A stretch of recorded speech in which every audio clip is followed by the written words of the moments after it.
제발 쌀 한 대만 주십시오. 무희가 죽어가고 있습니다.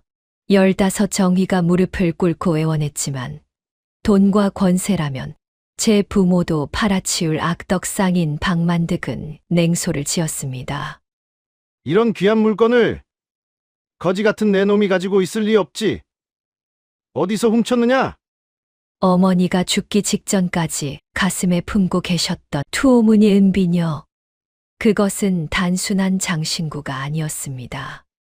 하지만 그날 밤 곤주림에 신음하는 눈먼 누이를 살리기 위해 정희는 그 소중한 유품을 썩은 쌀 한 대와 바꾸고 말았지요. 그런데 말입니다.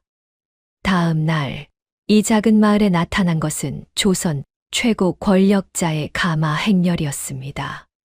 그리고 그 순간부터 모든 것이 뒤바뀌기 시작했답니다. 과연 그 은비녀에는 어떤 비밀이 숨겨져 있었을까요? 사연 시작 전 구독 한 번만 눌러주신다면 그곳으로 행운이 가득 깃들기를 바라겠습니다. 삭풍이 몰아치던 그 겨울밤, 정말이지 하늘이 무너져도 솟아날 구멍은 있다는 말이 있건만 15 정희에게는 그 구멍조차 보이지 않았답니다. 초가집 안쪽에서 들려오는 서리에 가는 숨소리가 바람 소리에 섞여 정희의 가슴을 도려내고 있었지요. 오라비, 오라버니, 배가 너무 아파요. 뱃속에 커다란 돌덩이가 든 것 같아요.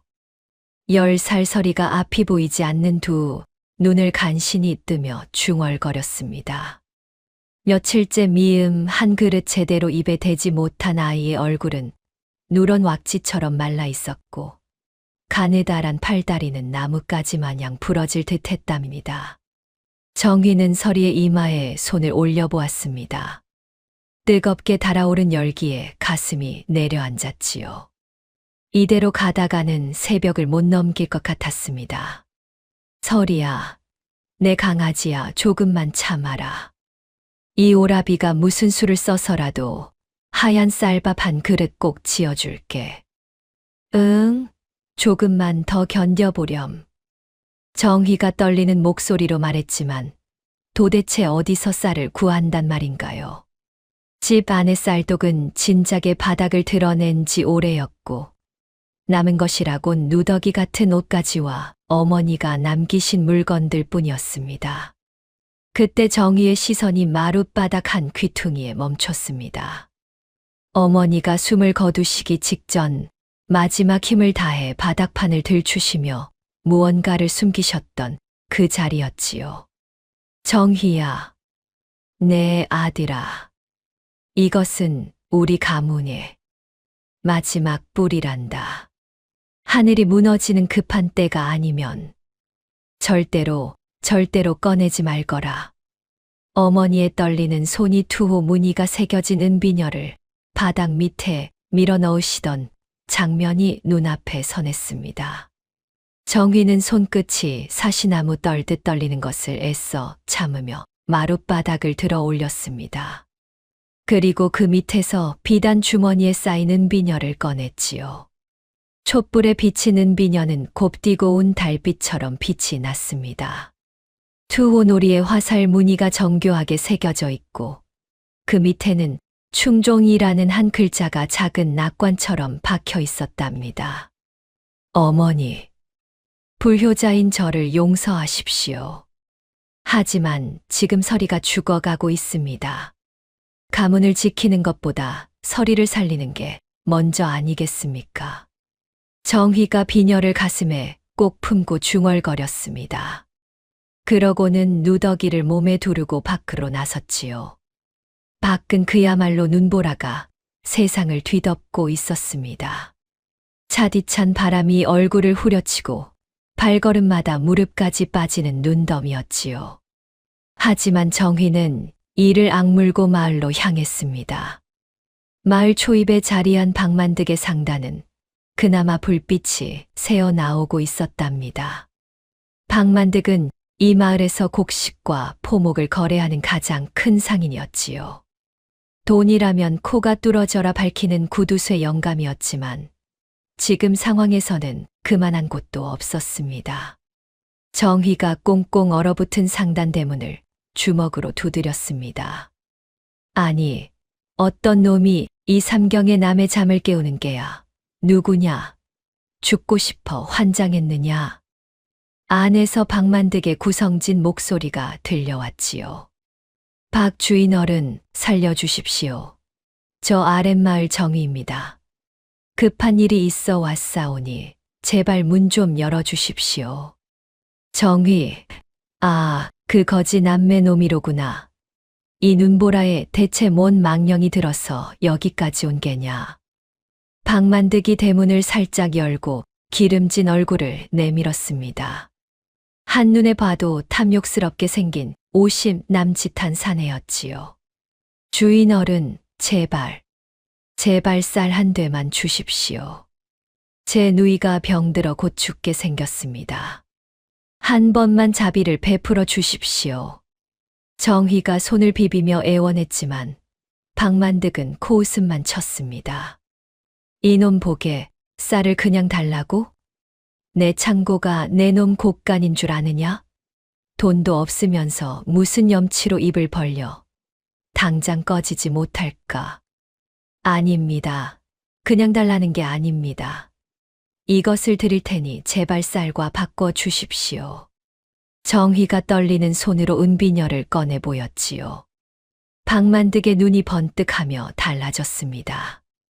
어라, 이게 무슨 물건인고? 박만득이 비녀를 자세히 들여다보더니 눈이 동그래졌답니다. 투호문이며 그 정교한 세공, 그리고 무엇보다 밑에 새겨진 충이라는 글자가 심상치 않았던 것이지요. 박만득의 머릿속에서는 이미 계산이 돌아가고 있었습니다. 아이고, 이 비녀 좀 보게.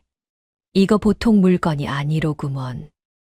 조만간 영의정 대감이 오신다는데 이걸 바치면 내 팔자가 상팔자가 되겠어. 이 비녀, 너 같은 거지놈이 어디서 구한 게냐? 솔직히 말해라. 어디서 훔쳤느냐? 박만득이 침을 꼴깍 삼키며 물었습니다. 훔친 게 아닙니다. 저희 어머니의 유품입니다. 가문 대대로 내려온 귀한 것이라 하셨습니다. 오호, 그래. 유품이라. 일단 안으로 들어와라. 자세히 좀 보자꾸나. 박만득이 갑자기 태도를 바꿔 정희를 안채로 불러들였지요. 하지만 이는 정희를 배려해서가 아니었습니다. 뒤에서 머슴들에게 눈짓을 보내고 있었거든요. 정희가 안채 마루에 올라서자마자 박만득이 덜컥 비녀를 낚아챘습니다. 이 도둑놈아, 내 놈이 감히 내 눈을 속이려 들어. 거지 주제에 이런 보물을 가질 리가 있느냐. 이거 당장 관가에 넘겨야겠구나. 갑자기 돌변한 박만득이 정희의 뺨을 세차게 갈겨댔지요. 아닙니다. 훔친 게 정말 아닙니다. 제발 비녀를 돌려주십시오. 아니면 쌀이라도. 닥쳐라. 어디서 거짓부렁이냐. 내 놈 죄는 죽어 마땅하나. 내 인심 써서 이 쌀이라도 줄 테니 당장 꺼져라. 얘들아, 저 도둑놈을 당장 마당 밖으로 내쳐라. 박만득이 미리 준비해 둔 것인지 곰팡이가 핀 썩은 쌀 자루를 마당에 내던졌습니다. 머슴들이 달려들어 정희를 문 밖으로 내동댕이 쳤지요. 정희는 바닥에 나뒹굴며 흩어진 썩은 쌀알들을 피 묻은 손으로 긁어 모았습니다. 그 모습이 어찌나 처량하던지 보는 사람 마음이 다 찢어질 지경이었답니다. 다시는 내 눈앞에 나타나지 마라. 그땐 다리를 분질러 버릴 테니. 박만득이 고함을 지르며 대문을 쾅 닫아버렸습니다. 정희는 넝마 조각에 썩은 쌀을 담고 터덜터덜 집으로 돌아왔지요. 서리는 여전히 열에 시달리며 신음하고 있었습니다. 오라버니, 몸에서 피 냄새가 나요. 비녀는 어찌 되었나요? 어머니 유품을 팔아서 저를 살리신 건가요? 서리가 더듬거리는 손으로 정희의 품을 만지더니 텅 빈 것을 느끼고는 말없이 고개를 돌렸지요. 정희는 썩은 쌀로 묽은 죽을 끓여 서리에게 떠먹였습니다. 자신은 쌀 속에 섞인 돌멩이를 씹으며 분노를 사겼지요. 서리야, 걱정 마라. 어서 이 죽이라도 좀 들어보렴. 내가 반드시 내 성을 갈고서라도 그 비녀를 꼭 되찾아오마. 그놈을 절대로 가만두지 않겠다. 정희가 이를 갈며 다짐했습니다. 어머니가 목숨처럼 아끼셨던 그 은비녀를 언젠가는 꼭 되찾으리라고요. 한편 박만득은 은비녀를 비단함에 정성스럽게 담아 가장 잘 보이는 진열대에 올려뒀답니다. 영의정께서 지나가실 때 이를 바치면 틀림없이 큰 벼슬을 얻을 수 있으리라는 기대에 부풀어 있었지요. 하지만 박만득은 아직 몰랐습니다. 그 비녀의 진짜 주인이 누구인지, 그리고 자신이 얼마나 큰 실수를 저질렀는지를요. 밤은 더욱 깊어가고 눈보라는 것에어만 갔답니다. 초가집 위로 검은 그림자가 서서히 드리워지고 있었지요. 똥이 틀 무렵 정희는 서리에 열이 조금 내린 것을 확인하고 잠시 눈을 붙였답니다. 하지만 그 잠도 오래 가지 못했지요. 이놈 정희야, 내 이놈 어딨느냐, 당장 기어 나오지 못할까, 어서 나오너라. 우렁찬 고함 소리에 정희가 벌떡 일어났습니다. 밖에서는 철컥철컥 쇠사슬 소리와 함께 무거운 발걸음이 들려오고 있었지요. 문을 박차고 들어온 것은 포졸 선엇과 관가의 형방이었습니다. 그들의 손에는 곤장과 형틀이 들려 있었답니다. 내 놈이 정희냐? 내가 감히 나라법을 우습게 알고 도둑질을 해? 형방이 호통을 치며 정희의 멱살을 잡았습니다. 그렇사옵니다만 나으리, 갑자기 무슨 일로 이러시는지요? 저희는 아무 죄도 없사옵니다. 무슨 일이라고? 박만득 주인 어른 댁에서 그 귀한 보물 비녀를 슬쩍 하고도 시치미를 뚝대. 하늘이 무섭지도 않느냐? 이 도둑놈아. 형방이 정희의 뺨을 갈겨댔지요. 정희는 뒤로 휘청거리며 벽에 등을 부딪혔습니다. 아니옵니다. 나으리, 훔친 게 아니라 저희 어머님이 남기신 유품이라니까요. 제발 제 말 좀 들어주십시오. 닥쳐라. 천한거지 놈이 어디서 감히 그런 보물을 가졌단 말이냐. 내 놈 주둥이에서 나오는 건 전부 거짓말뿐이로구나. 포졸들이 달려들어 정희를 마당으로 끌어냈습니다. 그러고는 형틀에 손목을 묶고 등을 드러내게 했지요.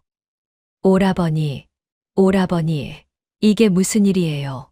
무서워요. 오라버니, 우리 오라버니, 때리지 마세요. 서리가 소리를 듣고 기어 나왔지만 포졸 하나가 발로 차서 눈 위로 굴렸답니다. 앞이 보이지 않는 서리는 어디가 어딘지 분간하지 못한 채 오라비 이름만 불러댔지요. 나으리 제발, 제 누이는 아무 죄가 없나이다. 저 눈먼 아이를 때릴 데가 어디 있다고 그러십니까? 차라리 저를 죽여주십시오. 서리는 건드리지 마시란 말입니다. 정희가 소리쳤지만 아무도 들어주지 않았습니다. 마을 사람들이 하나둘 구경을 나왔지요. 그들의 얼굴에는 동정보다는 호기심이 가득했답니다. 평소 가난하다고 멸시하던 남매가 매를 맞는 모습을 보며 쑥덕거렸지요. 박만득이 마을 이장과 함께 나타났습니다. 그의 손에는 허위로 꾸민 피의 목록이 들려 있었답니다. 자, 보십시오. 마을 여러분. 이 천하의 망종놈이 우리 상단 비녀만 훔친 게 아니라 창고의 귀한 햅쌀까지 몽땅 가로채 갔단 말입니다. 저 면상을 좀 보십시오. 도둑놈이 따로 없지 않소. 박만득이 목청을 높여 외쳤지요. 사실 정희가 가져간 것은 썩은 쌀이었지만 그는 멀쩡한 쌀이었다고 거짓말을 늘어놓았습니다. 아이고, 무서워라. 세상에, 은혜를 원수로 갚아도 유분수지. 나으리, 저 고얀 도둑놈을 아주 박살을 내주십시오. 매가 약입니다. 마을 사람들이 한 목소리로 외쳤습니다. 평소 박만득에게서 소소한 혜택을 받던 이들이었지요. 형방이 곤장을 들어 올렸습니다. 듣거라. 감히 남의 재물을 탐하고 발뺌하는 죄, 곤장 30도로 다스릴 것이니 하나도 남김없이 달게 받거라. 여봐라, 쳐라. 첫 번째 곤장이 정의의 등을 내리쳤지요. 피부가 찢어지며 붉은 선이 그어졌습니다. 억울합니다. 나으리, 하늘이 알고 땅이 아는 일입니다. 저는 도둑놈이 아니란 말입니다. 정의가 절규했지만 두 번째 곤장이 또 내려왔답니다. 10대를 맞을 무렴 정의의 등은 피범벅이 되어 있었지요. 하지만 그보다 더 고통스러운 것은 서리가 울부짖는 소리였습니다. 오라버니, 오라버니, 누가 우리 오라버니 좀 살려주세요. 제발요. 서리가 소리가 나는 쪽으로 기어가려 했지만 마을 아이들이 돌을 던지며 막았답니다. 이 도둑놈의 동생아, 거지야. 우리 마을에서 당장 꺼져라. 박만득이 아이들에게 엽전을 뿌리며 부추겼지요. 20대를 넘어서자 정희는 의식이 흐릿해졌습니다. 하지만 그때 귓가에 어머니의 목소리가 들려오는 것 같았지요. 정희야, 견뎌라. 하늘이 너를 버리지 않을 것이다. 너는 우리 가문의 마지막 희망이란다. 마지막 30번째 곤장이 떨어지고 정희는 그대로 땅에 쓰러졌답니다. 이 고얀 놈들, 우리 마을에 애군을 몰고 올 놈들이로다. 당장 저것들을 성 밖으로 내던져라. 다시는 이 땅에 발도 못 붙이게 해라. 마을 이장이 소리쳤습니다. 박만득에게서 받은 뇌물 덕분에 배가 부른 그였지요. 포졸들이 의식을 잃은 정의를 멍석에 말아 서리와 함께 마을 변두리 황무지에 내던졌습니다. 그리고 경고하듯 돌까지 던져댔지요. 한참 뒤에야 정희가 정신을 차렸답니다. 온몸이 불에 타는 듯 아팠지만 서리가 울고 있는 소리에 정신이 번쩍 들었지요. 서리야, 서리야, 내 동생 서리야. 정신이 드느냐? 어디 보자. 아이고, 이마에 이 상처를 어쩔꼬. 정희가 피투성이 얼굴을 들어 서리를 바라봤습니다. 서리의 이마에는 돌에 맞아 생긴 상처가 있었답니다. 오라버니, 너무 아파요. 몸이 불덩이 같고 자꾸만 눈물이 나요. 오라버니, 피 냄새 때문에 숨을 못 쉬겠어요. 서리가 앞이 보이지 않는 손으로 정희의 얼굴을 더듬었지요. 손끝에 닿는 것은 끈적한 피뿐이었습니다. 정희는 온몸이 으스러지는 듯 했지만 이를 악물고 일어났습니다. 그리고 서리를 등에 업고 산 길을 향해 걸었지요. 아니, 임자들 꼴이 그게 뭐여? 산 밑에서 매라도 맞은 게요? 어디로 가시는 게요? 길 가던 나그네 하나가 물었지만 핏자국을 보고는 침을 뱉으며 멀리 돌아갔답니다. 재수 없어라. 전염병이나 역신이 들었구만. 재수 옴붙기 전에 얼른 피하자고. 사람들은 모두 남매를 피했습니다. 정희는 핏자국을 길게 남기며 산속으로 올라갔지요. 버려진 움막 하나를 찾아 들어가 서리를 눕혔습니다. 자신의 해진 옷을 찢어서 서리의 상처를 감싸주었답니다. 서리야, 조금만 참으렴. 이 오라비가 내 눈에 피눈물, 저 박만득이 놈 가슴에 대못으로 박아줄 테니 꼭 복수해 줄게. 정희가 떨리는 목소리로 말했습니다. 오라버니, 어머니가 꿈에 나오셨어요. 비녀를 꼭 쥐고 있으면 화살이 날아가는 소리가 들릴 거래요. 그 소리를 들어야 우리가 산다고요. 서리가 신혈에 시달리면서도 기이한 말을 중얼거렸지요. 무슨 소리냐, 서리야? 화살 소리라니. 정신 좀 차려보렴. 정희가 물었지만 서리는 이미 깊은 잠에 빠져 있었습니다.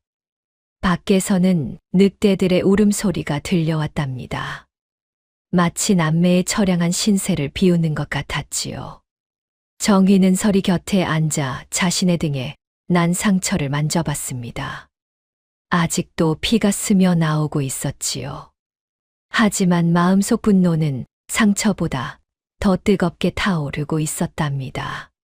방만드, 내 반드시 내 놈의 심장에 칼을 꽂아주마. 내 목숨을 걸고 갚아주겠다. 정희가 이를 갈며 다짐했습니다. 그 순간 바람에 흩날리는 눈송이가 마치 어머니의 손길처럼 느껴졌지요. 멀리서 들려오는 늑대 울음소리가 점점 가까워지고 있었습니다. 남매에게는 험난한 밤이 기다리고 있었답니다. 사흘이 지난 어느 날 오후, 마을 장터에 요란한 말발굽 소리가 울려 퍼졌습니다. 수십 마리의 준마들이 이끄는 화려한 행렬이 먼지를 일으키며 나타났지요. 맨 앞에는 금실로 수놓은 깃발이 펄럭이고 그 뒤로는 비단 장막을 두른 가마가 따라왔답니다. 영의정 날이 행차시다. 길을 비켜라. 썩 비키지 못할까. 마을 사또가 허겁지겁 뛰어나와 땅에 엎드렸지요. 마을 사람들도 우르르 모여들어 고개를 조아렸습니다. 가마에서 내린 것은 70 가까운 백발의 노인이었답니다. 이정국 영의정이었지요. 비록 나이는 들었지만 호랑이 같은 눈빛과 우뚝한 체격에서는 여전히 위엄이 넘쳐났습니다. 이 마을은 참으로 조용하구나. 그래, 여기 백성들 살림살이는 좀 어떠하냐? 굶주리는 이 없이 평안들 하냐? 이 말이다. 이정국이 장중한 목소리로 물었습니다. 예의 대감마님, 두말하면 잔소리옵니다. 대감마님의 크신 은덕으로 백성들이 하루 세끼 꼬박 챙겨 먹으며 태평성대를 노래하고 있사옵니다. 아무 걱정 마십시오. 사또가 벌벌 떨며 대답했지요. 그래, 내 말이 사실이라면 참으로 다행이로구나. 그럼 내 직접 한번 둘러봐야겠으니 앞장서거라. 이정국이 시종들을 대동하고 마을을 걸었습니다. 그러다가 마을에서 가장 큰 상점 앞에서 발걸음을 멈췄지요. 방만득의 상단이었답니다. 이복의 사또, 저기 저 기와집은 무엇을 하는 곳이기에 저리도 으리으리하냐? 예, 대감마님, 저곳은 이 마을에서 손꼽히는 큰 부자 방만득이라는 자의 가게이옵니다. 없는 물건이 없는 만물상이지요. 사또가 설명하자 이정국이 고개를 끄덕였습니다. 그래? 저리도 크다면 구경할 맛이 나겠구나. 한번 들어가 보자. 방만득은 이미 영의정의 행차 소식을 듣고 기다리고 있었답니다. 버선발로 뛰어나와 땅에 머리를 박았지요. 아이고, 대감마님, 소인 방만득이옵니다. 영의정 대감마님을 이 비천한 가게에서 뵙게 되다니 가문의 영광이옵니다. 황송하여 몸둘 바를 모르겠나이다. 방만득이 목이 쉬도록 소리쳤습니다. 오냐, 일어나거라. 가게가 아주 번듯하구나. 어디 물건 구경 좀 시켜주겠느냐? 이정국이 담담하게 말하자 방만득은 기뻐서 어쩔 줄을 몰랐지요. 드디어 큰 벼슬 하나 따낼 기회가 왔다고 생각했던 것입니다. 예의 대감마님, 이쪽으로 오십시오. 실은 대감마님께서 이 마을을 지나신다는 전가를 듣고 소인이 천하의 보물을 하나 준비해 두었사옵니다. 대감마님 아니면 누가 이런 귀물을 알아보겠습니까?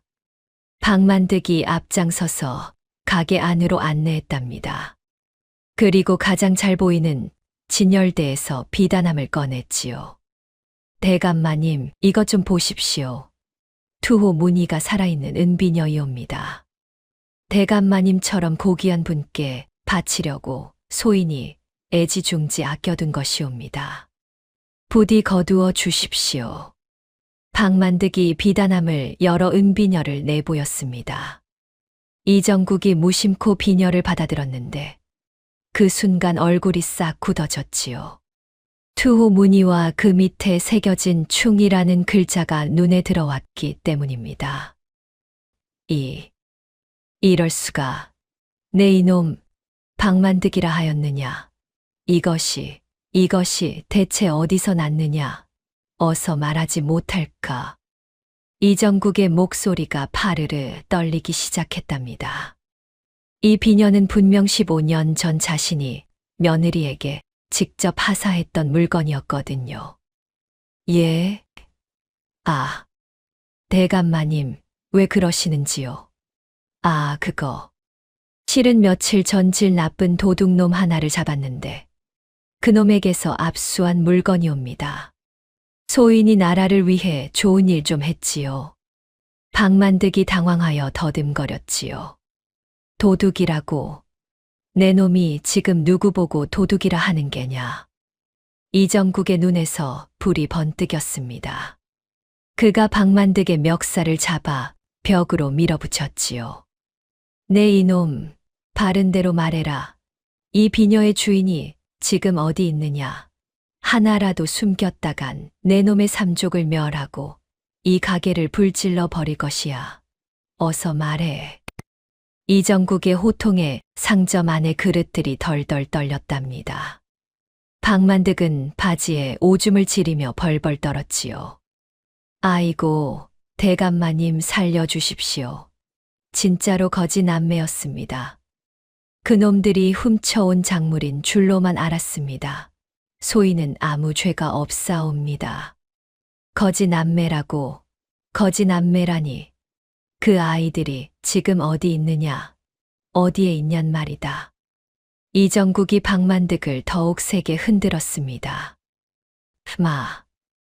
마을 밖으로 쫓아냈습니다. 곤장을 쳐서 산속 어디엔가 버렸사옵니다. 제발 살려만 주십시오. 박만득이 떨리는 목소리로 대답했지요. 이정국은 박만득을 개짝처럼 던져버리고 밖으로 나왔답니다. 그리고 호위 무사들에게 호령했지요. 여봐라. 당장 이 마을을 쥐 한 마리 못 빠져나가게 봉쇄하라. 그리고 저 산을 샅샅이 뒤져라. 그 남매를 털끝 하나라도 다치게 했다간 사또 내 놈부터 포졸까지 모조리 참수할 것이야. 당장 움직여라. 예, 알겠습니다. 무사들이 일제히 대답하며 사방으로 흩어졌습니다. 마을 이장이 사색이 되어 달려왔지요. 대감마님, 죽을 죄를 지었습니다. 그 남매는 사흘 전에 저쪽 뒷산 버려진 움막으로 쫓아냈사옵니다.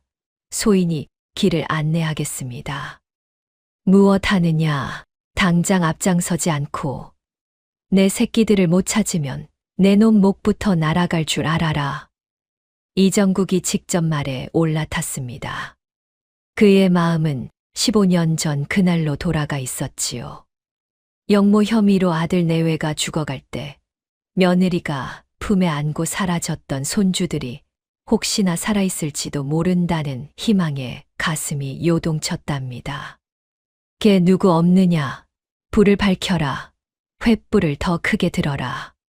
행렬이 산길로 향했습니다. 수백 명의 포졸들이 횃불을 밝히며 산을 뒤덮었지요. 숲속의 짐승들이 놀라 사방으로 도망쳤답니다. 이정국은 길가에 떨어진 피 묻은 옷 조각을 발견했습니다. 그것을 가슴에 품고 오열했지요. 아이고, 이게 웬 피더냐. 내 새끼들아. 이 할아버지가 못나서 너희를 이 고생을 시켰구나. 조금만 기다려라. 내가 간다. 한편 박만득은 관가 지하 감옥에 갇혀 있었답니다. 자신의 어리석음을 탓하며 머리를 벽에 찧어댔지만 이미 때는 늦었지요. 아이고, 내 팔자야. 이게 도대체 무슨 날벼락이냐. 그 보물이 영의정 가문 물건인 줄 알았으면 내가 쌀밥에 고기까지 먹여 모셨을 것을. 아이고, 억울해라. 방만득이 통곡했지만 아무도 들어주지 않았답니다. 산 정상 부근에서 연기가 피어오르는 것이 보였지요. 대감마님, 저기 보십시오. 저 움막에서 연기가 납니다.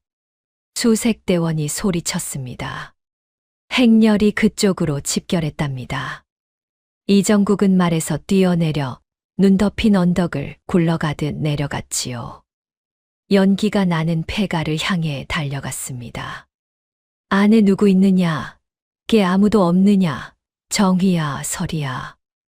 이정국이 소리쳤지만 대답이 없었답니다. 다만 안에서 희미한 신음소리가 들려올 뿐이었지요. 이정국의 가슴이 터질 듯했습니다.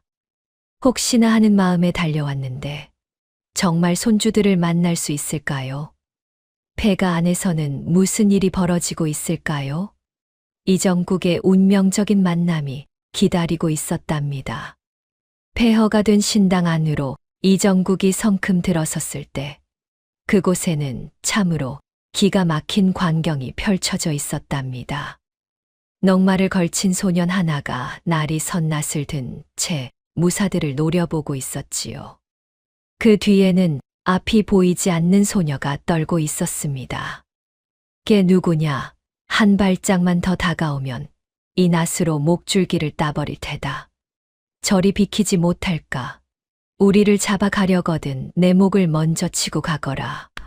정희가 낫을 휘두르며 소리쳤답니다. 사흘 동안 굶주림과 추위에 시달린 탓에 얼굴은 해골처럼 야위었지만 눈빛만은 호랑이처럼 사나웠지요.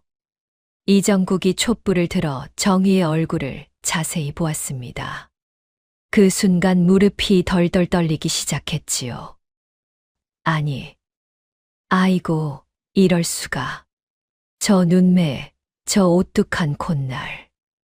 이보게들, 저 아이 좀 보게. 내 아들놈이 살아 돌아온 것 같지 않은가. 죽은 아들의 생김새가 그대로 박혀 있었던 것입니다. 특히 그 또렷한 눈매와 고든 콧날은 영락 없는 이 가문의 혈육이었답니다. 아이고, 내 강아지들아. 천지신명이 도우셨구나. 죽은 줄만 알았던 내 핏줄이 이 추운 구석에서 떨고 있었단 말이냐. 오냐, 내가 왔다. 이 할아버지가 이제야 왔어. 노정승의 통곡 소리에 함께 온 무사들도 칼을 거두고 고개를 숙였답니다. 정희는 갑자기 나타난 노인이 자신을 보고 우는 것이 영문을 알 수 없었지요. 어르신, 대체 뉘신데 남의 집 귀한 자식들을 보고 이리 눈물을 흘리시는 겁니까? 저희는 도둑질 같은 거 안 했습니다. 오냐, 안다. 다 알고 말고 내가 내 할아버지다, 정희야. 15년을 찾아 헤맨 내 할애비란 말이다. 이정국이 떨리는 목소리로 말했습니다. 그때 설이가 조심스럽게 이정국 쪽으로 다가왔지요. 보이지 않는 손으로 도포자락을 만지더니 갑자기 환한 미소를 지었답니다. 아, 이 냄새. 어머니가 말씀하신 할아버지 품 냄새예요. 은은한 먹향이랑 국화꽃 냄새가 난다고 하셨는데 할아버지, 정말 우리 할아버지 맞으시죠? 설이가 이정국의 품으로 파고들었습니다. 이정국은 소녀를 꼭 껴안으며 오열했지요. 아이고, 내 새끼. 우리 설이. 이 못난 할아버지가 너무 늦게 와서 미안하다. 그동안 이 험한 세상에서 얼마나 무서웠느냐. 정희도 이제야 상황을 이해했답니다. 어머니가 늘 말씀하시던 그 할아버지가 바로 이분이었던 것이지요. 할아버지. 정말 할아버지이신가요? 꿈이 아니지요? 우리 어머니가 늘 그리워하시던 그분이 정말 맞으신가요? 정희가 낯을 떨어뜨리며 다가왔습니다. 이정국은 손주의 피 묻은 등을 보고 분노에 떨었지요. 아니, 이게 대체 웬 피냐? 어떤 짐승만도 못한 놈이 내 귀한 손주 등을 이 지경으로 만들었단 말이냐? 여봐라, 당장 그놈의 목을 치지 않고 무엇들 하느냐? 이정국이 자신의 비단 도포를 벗어 정희의 상처를 감쌌답니다. 박만득이라는 장사꾼 놈이 저희를 도둑으로 몰아 관가에 넘겼습니다. 억울하게 매를 맞고 산속으로 쫓겨났습니다. 할아버지. 정희가 억울한 마음에 눈물을 글썽이며 말했지요. 박만득, 그 천하의 죽일 놈을 당장 끌어내라. 감히 내 손주들을 이리 대하고도 무사할 줄 알았더냐. 이정국이 호통을 쳤습니다. 무사들이 일제히 대답하며 달려나갔지요. 이정국은 소교를 대령하여 남매를 직접 태웠답니다. 그리고 자신도 가마에 함께 타고 마을로 향했지요. 가마 행렬이 다시 마을을 통과할 때 길가에 엎드린 마을 사람들은 눈을 의심했답니다. 거지인 줄 알았던 아이들이 정승의 손주였다니. 아이고, 어머니, 저게 꿈이야 생시야? 저 거지 놈들이 정승댁 손주였다니. 쉿, 조용히 하게. 우리가 여태껏 돌을 던졌으니 이제 다 죽게 생겼네. 사람들이 수군거렸지만 이미 늦었지요. 정희는 가마 창틈으로 자신을 구박했던 사람들을 내려다봤습니다. 이제는 도망자가 아닌 주인의 눈빛이었지요. 마을 광장에 도착한 이정국은 마을 사또를 무릎 꿇게 했답니다. 내 이놈 사또야. 백성을 보살피라고 보냈더니 내 핏줄인 줄도 모르고 어린 것들을 몽둥이로 찜질을 해. 내 놈이 입은 그 관복을 내 당장 찢어 밝혀주마. 어서 이 아이들이 겪은 고초를 한 자도 빠짐없이 써 내려가거라. 아이고, 대감마님, 소인이 눈이 멀어 몰라배었나이다. 제발 목숨만 살려주십시오. 제가 잘못했사옵니다. 사또가 벌벌 떨며 붓을 들었지요. 한편 서리는 시녀들의 정성스러운 보살핌을 받고 있었답니다. 따뜻한 약탕물로 씻겨진 뒤 처음 입어보는 비단 속곳의 부드러움에 놀라며 잠자리에 누웠지요. 아이고, 세상에. 이게 옷인가요? 구름인가요? 보들보들하니 너무 좋아서 잠이 안 올 것 같아요. 서리가 신기해하며 중얼거렸습니다. 이정국은 정희의 등을 치료하던 어이에게서 충격적인 보고를 받았답니다. 대감마님, 이 어린 소년의 등을 좀 보십시오. 곤장 자국이 뼈까지 닿았사옵니다. 조금만 더 맞았더라면 목숨을 잃었을 것이옵니다. 내 이놈들을 절대로 용서치 않겠다. 짐승보다 못한 것들. 이정국이 상을 엎으며 격분했지요. 치료를 마친 정희는 이정국 앞에 나아가 그동안의 일을 조목조목 고했답니다. 할아버지, 어머니가 목숨처럼 아끼시던 그 비녀를 박만득 그놈이 억지로 빼앗아 갔습니다. 썩은 쌀 한 주머니 던져주고는 도둑이라 몰아세웠단 말입니다. 오냐, 걱정하지 마라. 할아버지가 그놈 재산을 싹 다 털어서라도 내 어머니의 유품과 내 억울함을 다 갚아주마. 이정국이 정희의 머리를 쓰다듬었지요. 그날 밤 이정국은 남매의 침상 곁을 지키며 아들 내외의 제사를 대신해 흰 쌀밥과 고기 반찬을 손수 먹여줬답니다. 많이 먹어라, 내 강아지들아. 이제 배고픈 일은 죽어도 없을 게다. 할아버지가 너희를 비단길로만 걷게 해줄게. 이정국의 눈에서 눈물이 흘러내렸지요. 정희는 할아버지에게 무예를 배우게 해달라고 청했습니다. 할아버지, 저를 강하게 만들어 주십시오. 다시는 박만득 같은 놈들에게 당하지 않게 제 손으로 서리를 지킬 수 있게 가르쳐 주십시오. 그래, 장하다. 내 수석 호위 무사에게 너를 맡길 테니 호랑이 같은 장수로 커보려무나. 이정국이 단호하게 말했답니다. 그날 밤 서리는 꿈에서 어머니를 만났지요. 서리야. 내 딸 서리야. 이제 때가 되었다. 비녀 속에 숨겨진 진짜 진실을 깨워야 한단다. 그래야 내 아버지의 한을 풀 수 있어. 어머니의 음성에 서리가 소스라치게 놀라 깨어났답니다. 새벽녘 이정국은 남매를 데리고 한양으로 떠날 채비를 마쳤습니다. 그리고 마지막으로 명을 내렸지요. 여봐라, 박만득의 상단을 당장 폐쇄하고 그 전 재산을 몰수하라. 그리고 그놈은 변방으로 유배 보내 평생 땅을 파괴하거라. 예, 분부대로 거행하겠나이다. 관리들이 일제히 대답했답니다. 가마가 마을을 떠날 때 마을 사람들은 만세를 부르며 행렬을 배웅했지요. 하지만 그 안에는 두려움도 섞여 있었답니다. 정희는 가마 안에서 어머니의 은비녀를 만지작거렸습니다. 이제 되찾긴 했지만 서리가 한 말이 자꾸 마음에 걸렸지요. 비녀 속에 숨겨진 진실이라니. 도대체 이게 무슨 소리일까? 과연 이 작은 비녀 안에 무슨 비밀이 숨어 있을까요? 그리고 15년 전 부모님을 죽음으로 몰아넣은 진짜 원수는 누구일까요?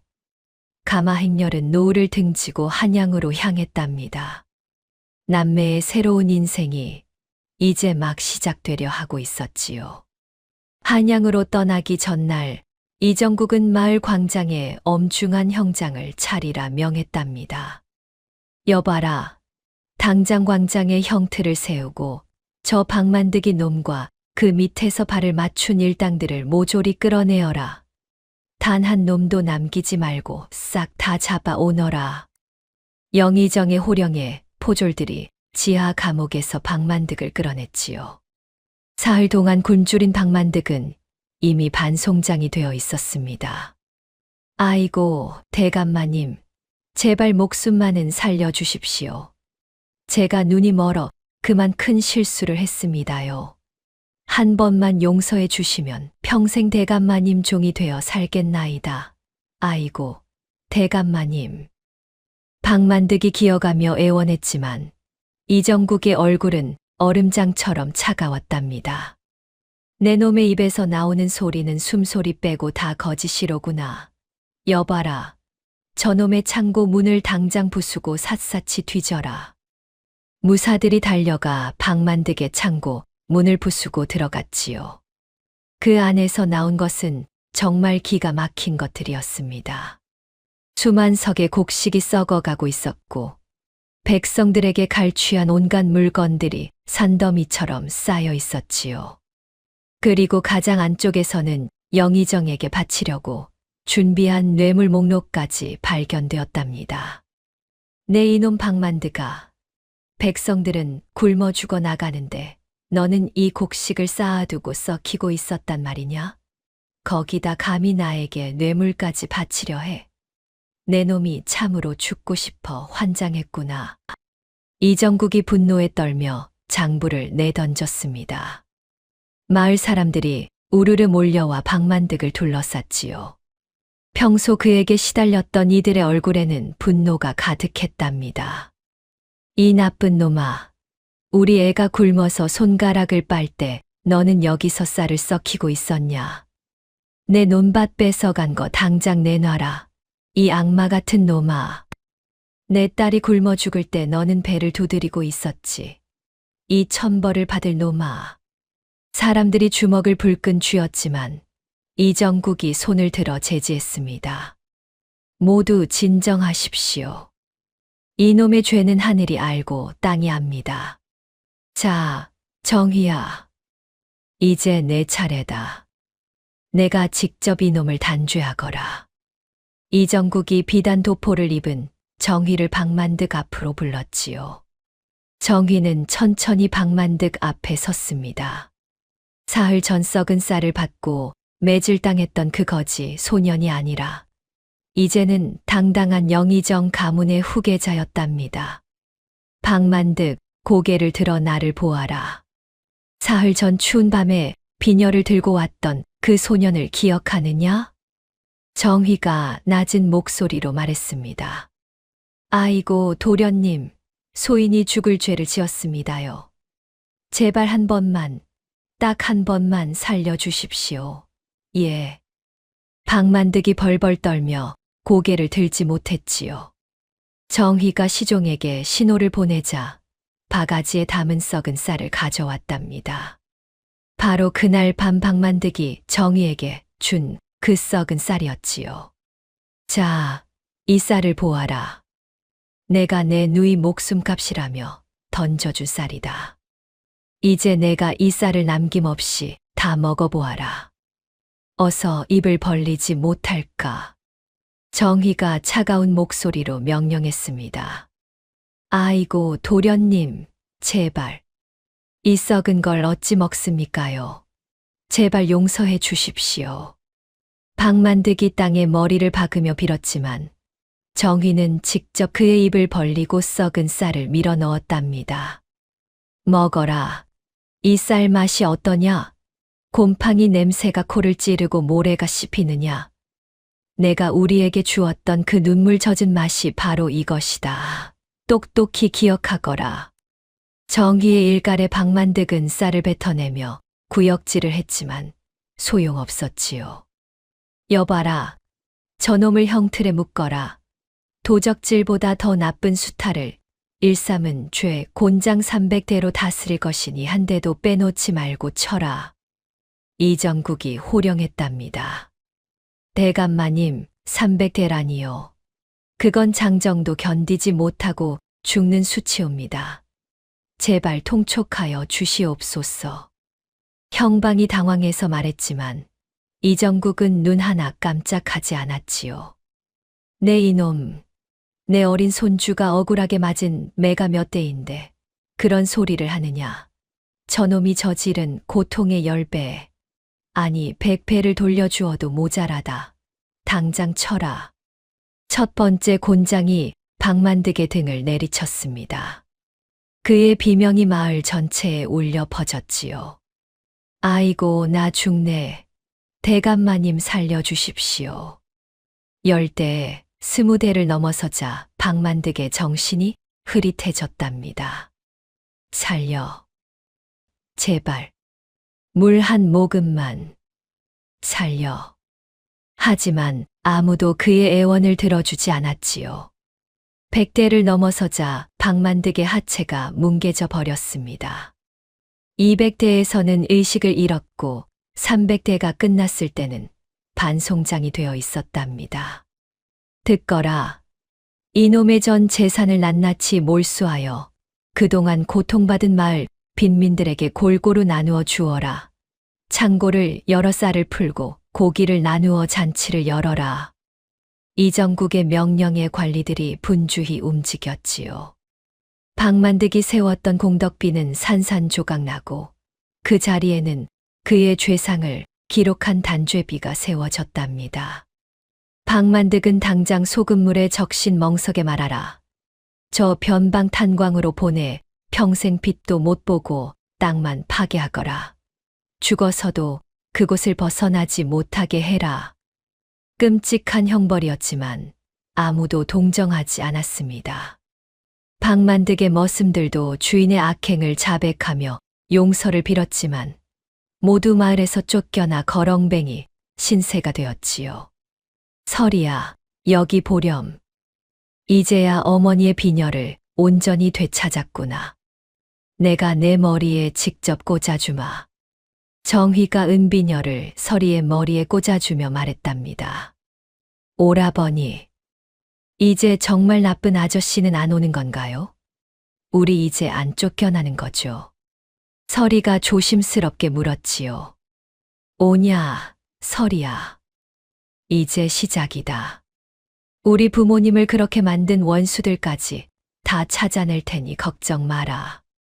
오라비가 꼭 지켜줄게. 정희의 눈에는 아직 풀리지 않은 의문이 남아 있었습니다. 박만득에게 작은 주막을 내어주었던 착한 주모에게는 이정국이 후한 상금을 내려 새로운 상단을 차리게 했답니다. 아이고, 대감마님, 도련님, 이 은혜를 어찌 다 갚겠습니까요? 평생 대대손손 대감마님 성은을 잊지 않고 살겠나이다. 주모가 눈물을 흘리며 절을 올렸지요. 정희는 마을을 떠나기 전 자신을 때렸던 포졸들을 하나하나 확인했습니다.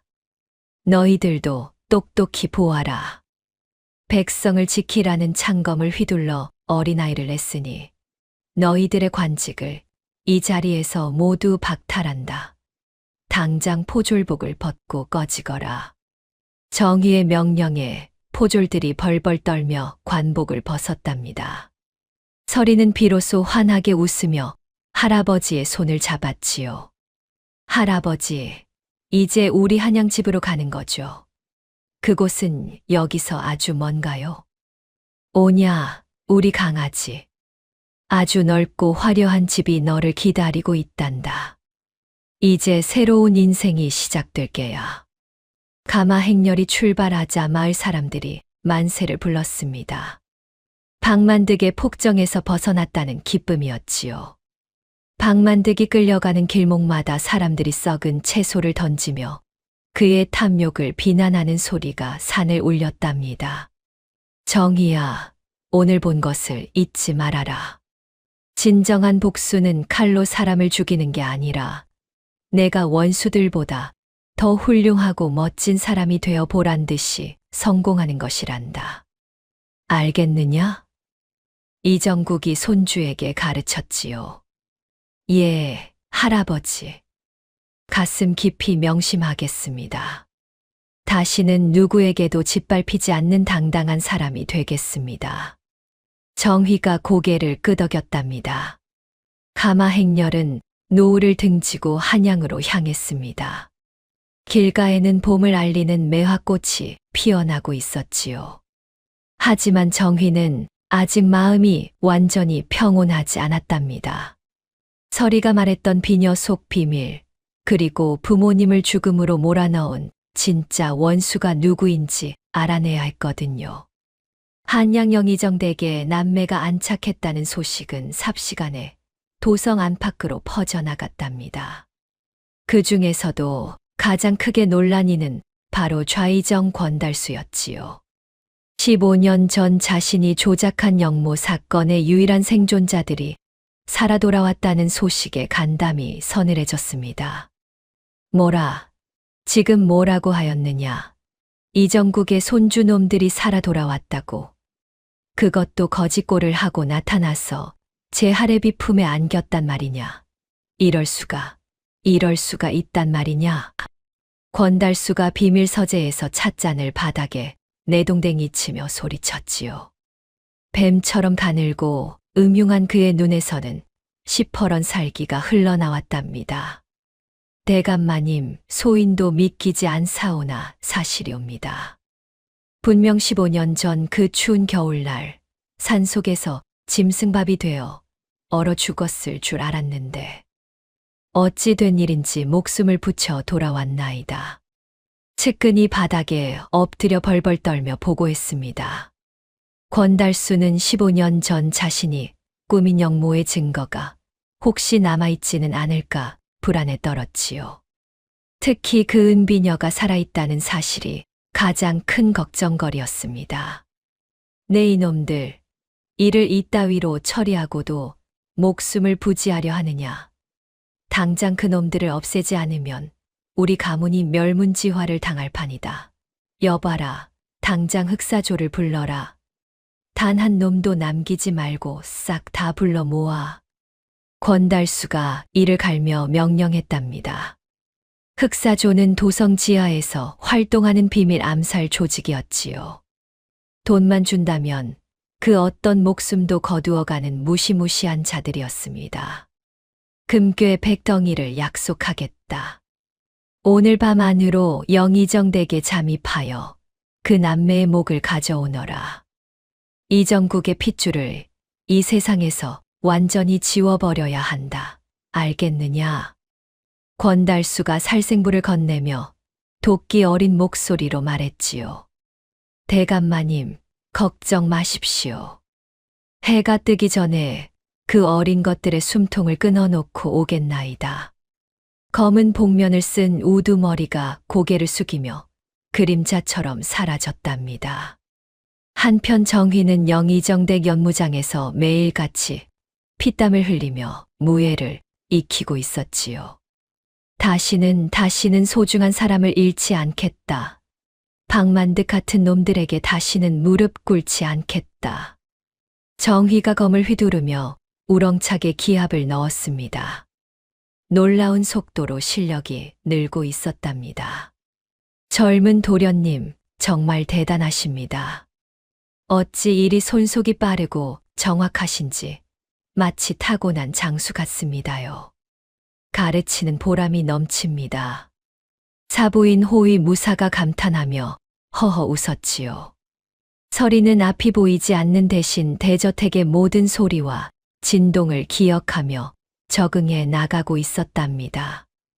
어머니, 거기 계세요. 제가 무서워하지 않게 길을 알려주세요. 저기 모퉁이를 돌면 연못이 있고 왼쪽으로 가면 오라버니 방이죠. 서리가 조용히 중얼거리며 복도를 걸었지요. 신기하게도 어머니의 환영이 나타나 방향을 가리키는 듯 했습니다. 보름달이 구름에 가린 자정 무렵 드디어 그들이 움직였답니다. 검은 복면을 쓴 자객 20명이 영의정 댁 담장을 소리 없이 넘어왔지요. 그들의 움직임은 담장을 넘는 고양이처럼 조용했습니다. 자객들이 정의의 방 문고리를 따기 시작했을 때였습니다. 오라버니 일어나세요. 어머니가 지금 제 귀에 대고 소리를 질러요. 왼쪽 병풍 뒤. 거기 징그러운 독사가 숨어 있다고 하세요. 어서요. 옆방에서 자다 깨어난 서리의 날카로운 외침이 저택을 흔들었지요. 정희가 번개처럼 몸을 날려 머리맡에 검을 뽑아 병풍을 베어버렸답니다. 그 뒤에서 단도를 든 자객이 튀어나왔지요. 이놈, 감히 여기가 어디라고 발을 들이느냐, 죽어라. 정의의 서슬퍼런 칼날에 자객의 목이 날아가며 첫 피가 마룻바닥을 적셨습니다. 에잇, 들켰다. 수작 부리지 말고 모조리 베어버려라. 영의정 댁 사람들을 하나도 남기지 말고 죽여라. 자객 우두머리가 소리쳤고 저택은 순식간에 비명과 칼 섞이는 소리로 아수라장이 되었답니다. 서리는 눈을 감은 채 마당으로 뛰어나와 자객들의 발소리를 정확히 짚어내며 호위 무사들에게 소리를 질렀지요. 아저씨들, 뒤쪽이에요. 지붕 위에 2명이 숨어 있어요. 지금 내려와요. 그리고 왼쪽 장독대 뒤에서도 칼을 던지려고 해요. 조심하세요. 오냐, 알았다. 요놈들, 거기 있었구나. 서리의 귀신 같은 감각 덕분에 호위, 무사들이 눈을 감고도 적을 잡듯 유리한 위치를 잡을 수 있었습니다. 자객 우두머리가 서리의 입을 막으려 달려들었지만 정희가 어머니의 비녀에서 투호 화살이 날아가듯 예리한 검술로 그의 가슴을 단번에 꿰뚫었답니다. 이 어린 놈이 어찌 이런 검술을. 우두머리가 쓰러지며 시뻘건 피를 토했지요. 내 이놈, 바른 대로 대거라. 너를 보낸 놈이 누구냐? 내 입을 열지 않으면 내 손가락부터 하나씩 잘라주마. 어서 말해. 정희가 살기 어린 목소리로 다그쳤습니다. 포위된 나머지 자객들이 입안에 독약을 먹고 자결하려 했지만 정희가 재빨리 한 놈의 뒷덜미를 낚아채 턱을 뽑아 독을 뱉게 만들었지요. 아이고 살려주십시오. 저는 시키는 대로 했을 뿐입니다.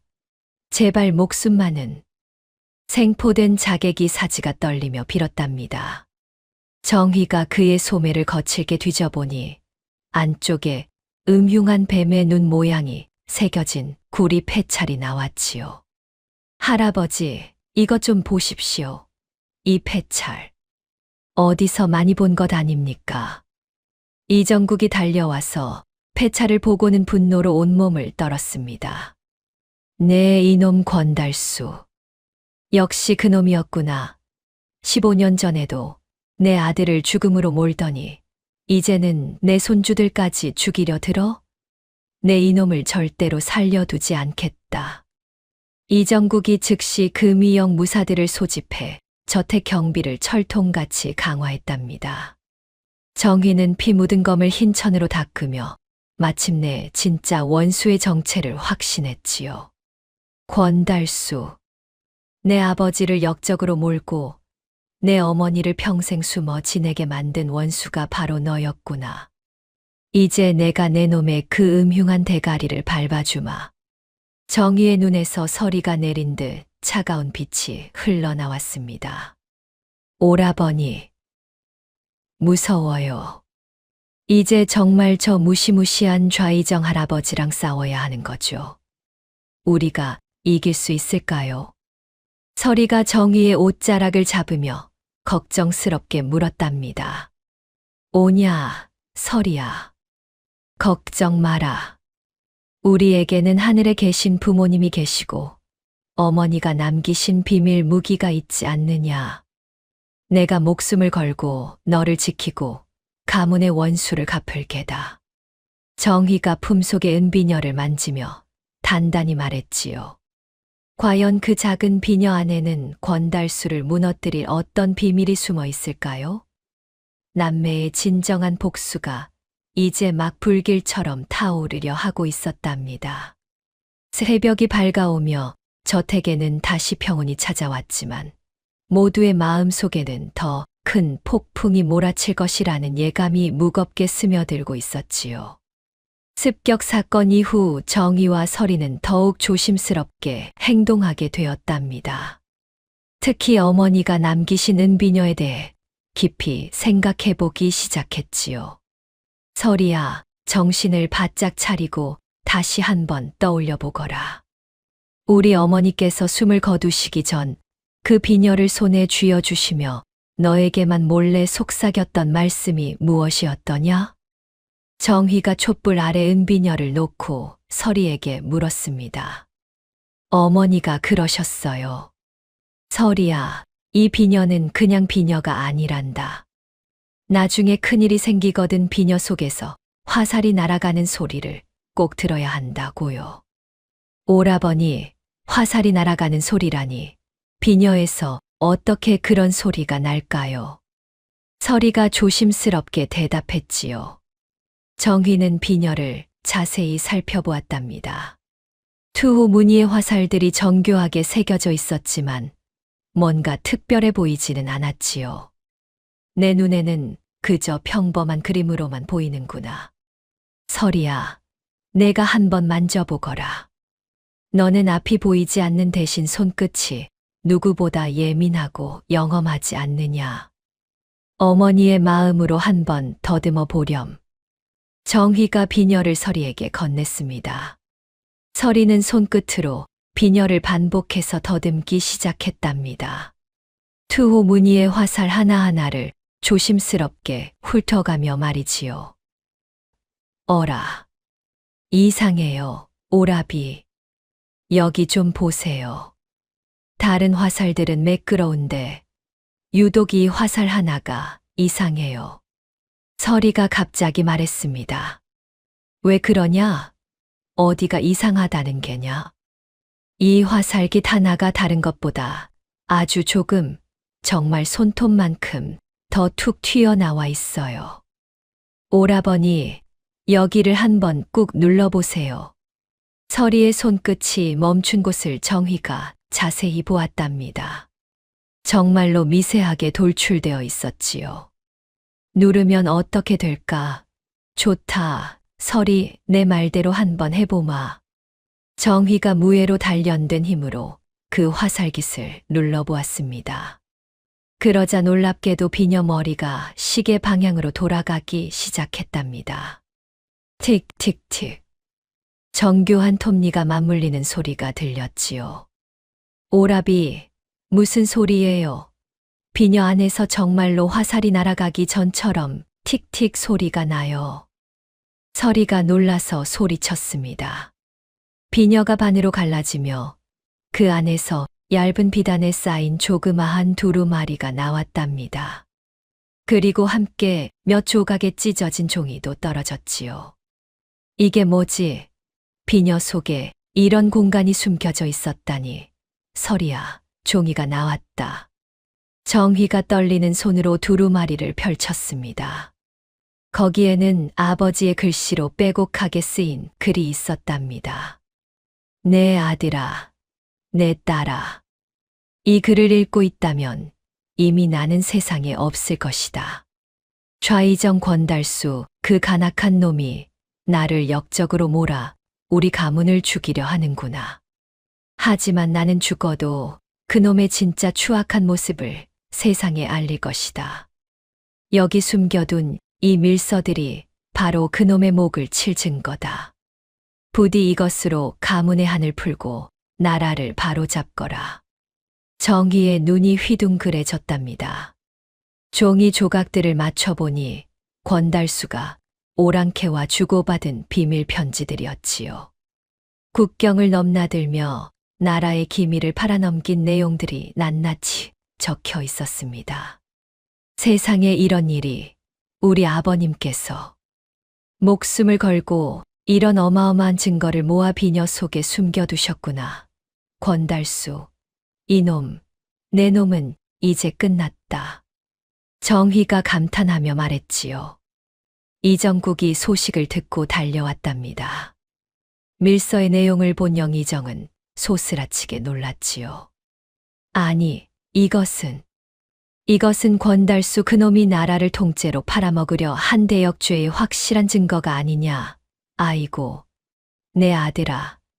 내가 죽어가면서도 이토록 큰일을 해냈구나. 이정국의 손이 파르르 떨렸습니다. 15년 동안 가슴속에 응어리진 채 품어온 억울함을 단번에 풀 수 있는 열쇠가 바로 여기 있었던 것이지요. 할아버지, 이제 이 증거로 부모님의 원수를 갚고 권달수, 그 뱀 같은 놈을 처단할 수 있겠습니까?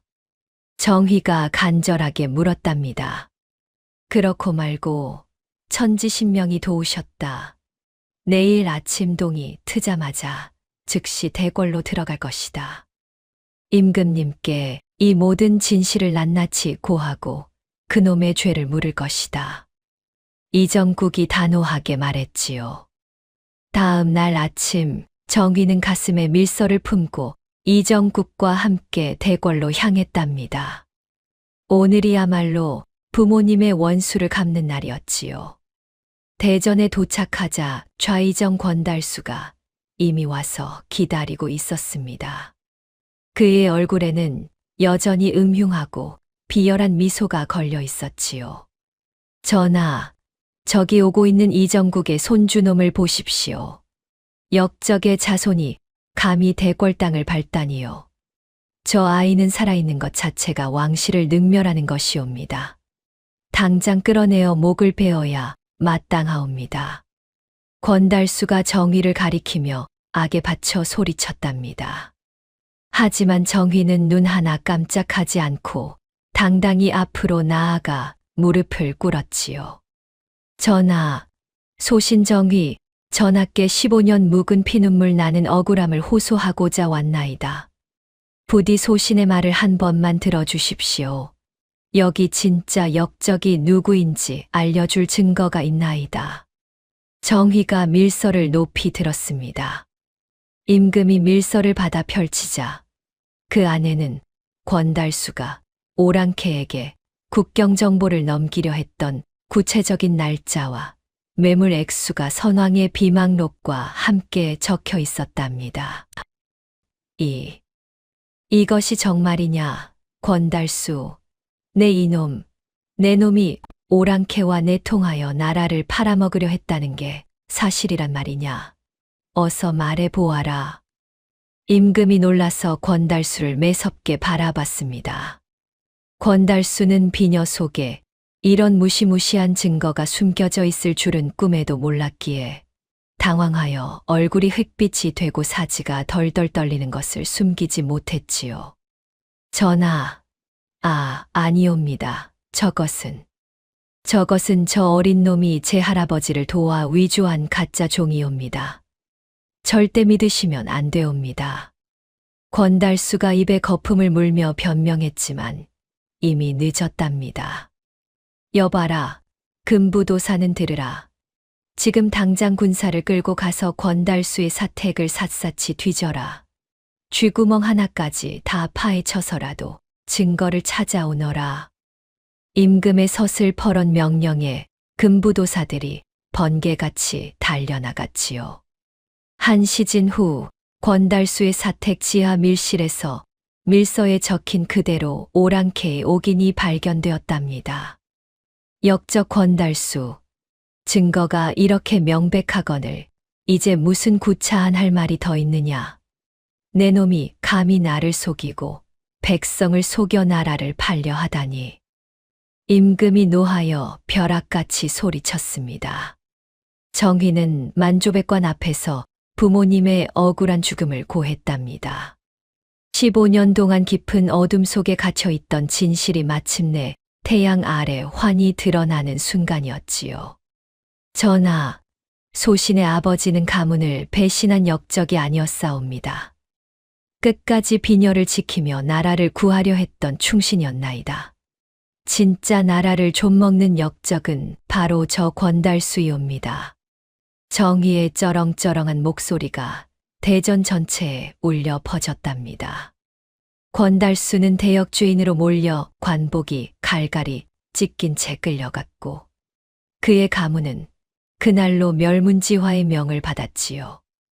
임금은 정의에게 가문의 명예를 회복시키고 죽은 아버지에게 영의정 추증과 함께 최고의 시호를 내렸답니다. 정의야, 고생 많았다. 내 부모의 일편단심, 충절이 마침내 빛을 보게 되었구나. 내가 우리나라를 구한 영웅이다. 임금이 정의의 손을 잡으며 따뜻하게 말씀하셨지요. 정의는 대궐문을 나오며 눈부신 하늘을 올려다봤습니다. 구름 사이로 비치는 환한 햇살 속에서 고운 한복을 입고 환하게 웃고 있는 부모님의 얼굴이 보이는 듯 했답니다. 어머니, 아버지, 이제야 다 끝났습니다. 두 분의 억울함이 풀리고 가문의 이름이 바로 섰습니다. 이제 편히 쉬십시오. 정희가 목이 메어 중얼거리자 어디선가 따스한 봄바람이 살랑 불어와 그의 머리카락과 젖은 뺨을 부드럽게 어루만져 주었지요. 권달수 일파가 모두 처형되거나 유배지로 떠난 뒤 정의의 가문은 잃어버렸던 모든 영토와 저택을 되찾아 화려하게 부활했답니다. 정말 꿈만 같습니다. 서리가 넓은 사랑채 마루에 앉아 감탄하며 말했지요. 어이의 정성 어린 치료 덕분에 침침했던 눈이 조금씩 회복되어 오라비의 얼굴과 세상의 빛을 다시 볼 수 있게 되었답니다. 서리야, 이제 정말로 모든 것이 끝났구나. 정희가 누이의 손을 잡으며 말했습니다. 이듬해 정희는 식년시를 준비했답니다. 무과와 문과를 동시에 공부하여 장원급제하는 기염을 토했지요. 대단하다. 무과와 문과를 모두 장원이라니. 과거장에서 사람들이 웅성거렸습니다. 정희는 나라의 동량으로 우뚝 서게 되었지요. 관직에 오른 정희는 백성들의 억울한 송사를 누구보다 귀 기울여 들었답니다. 아뢰옵니다. 도련님, 저희가 관가에서 억울한 누명을 썼는데 한 농부가 떨리는 목소리로 호소했지요. 자세히 말해보시오. 제가 직접 조사해 보겠소. 정희가 따뜻하게 말했습니다.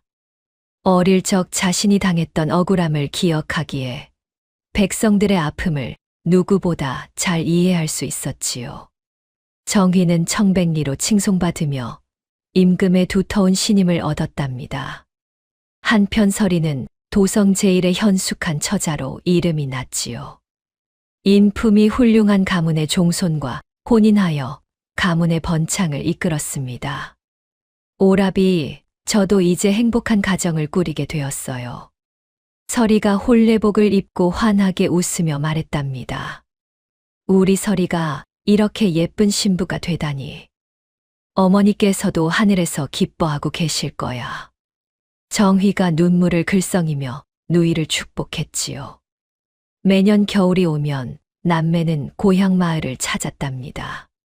자신들이 맞았던 매질의 수만큼 백성들에게 쌀 자루를 나누어 주는 진율 사업을 펼쳤지요. 도련님, 정말 감사합니다. 이 은혜를 어찌 갚을까요? 마을 사람들이 눈물을 흘리며 절을 올렸습니다. 박만득이 살던 가게 터는 철저히 부서진 뒤 그 자리에 가난한 아이들을 위한 서당 은비제가 세워졌답니다. 글을 배우고 싶은 아이들은 누구든 오너라. 정희가 서당 현판을 직접 걸며 말했지요. 영의정 이정국은 손주들의 훌륭한 성장을 지켜보며 흐뭇해했답니다. 이제야 아들 내외를 볼 면목이 섰구나. 이정국이 어머니의 은비녀를 바라보며 중얼거렸지요. 그 은비녀는 가문의 사당 가장 높은 곳에 모셔져 후손들에게 인내와 지혜의 상징으로 대대손손 전해지게 되었답니다. 정희는 정무가 끝난 저녁이면 비녀 앞에 앉아 과거를 되돌아보곤 했지요. 눈보라 속에서 썩은 쌀을 쥐고 울던 그 밤을 절대 잊지 않겠습니다. 정희가 다짐하며 비녀의 절을 올렸답니다. 세월이 흘러 정희의 자녀들이 무릎 아래 모여들 때면 그는 은비녀 속에 숨겨졌던 15년의 한과 승리의 역사를 들려주었지요. 할아버지, 그래서 우리 가문이 이렇게 번창하게 된 거예요. 손주 하나가 눈을 반짝이며 물었답니다. 그렇다. 하지만 기억해 두어라. 진짜 부는 돈이나 권세가 아니라 덕을 쌓는 것에서 나온다는 것을. 정희가 손주의 머리를 쓰다듬며 말했지요.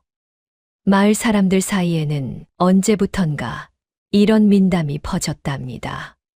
정씨 남매의 은비녀를 닮은 마음을 가지면 복을 받는다더라. 그게 무슨 마음인데? 어려울 때도 굴복하지 않고 잘 될 때도 교만하지 않으며 남을 도우기를 게을리하지 않는 마음이지. 이 민담은 전국으로 퍼져나가 많은 사람들에게 희망을 주었답니다. 정희는 관직에서 은퇴한 후 고향으로 돌아와 농사를 지으며 이웃들과 어울렸지요. 그가 가는 곳마다 풍년과 웃음꽃이 피어났습니다. 정 어른께서 오시니까 우리 마을이 더욱 살기 좋아졌네. 마을 사람들이 입을 모아 말했답니다. 서리는 오라비의 회갑 잔치날 특별한 선물을 준비했지요.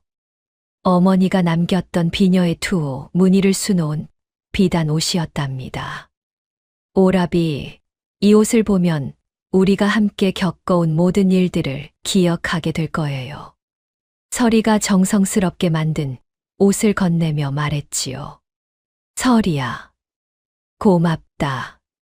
너와 함께여서 모든 시련을 이겨낼 수 있었어.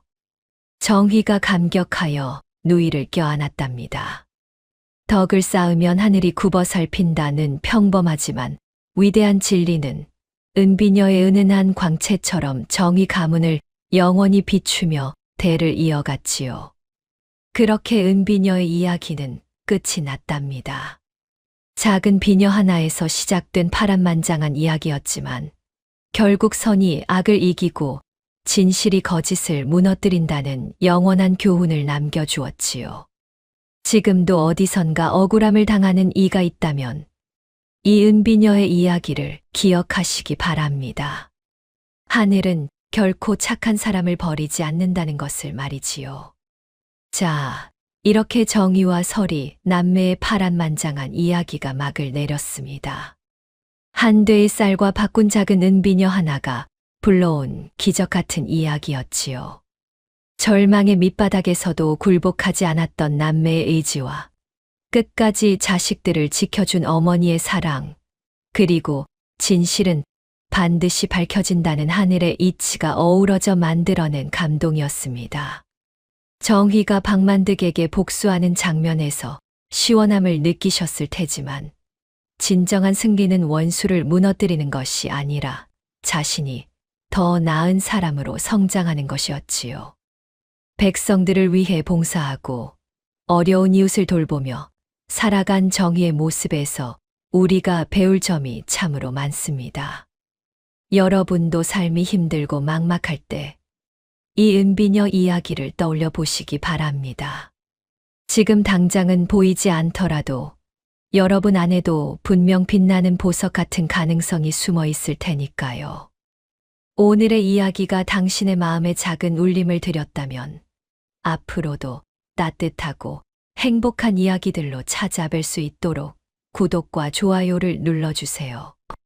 그리고 사연의 주인공을 위한 따뜻한 말씀도 댓글로 부탁드립니다. 당신의 오늘이 인생 최고의 하루가 되길 응원하겠습니다. 감사합니다.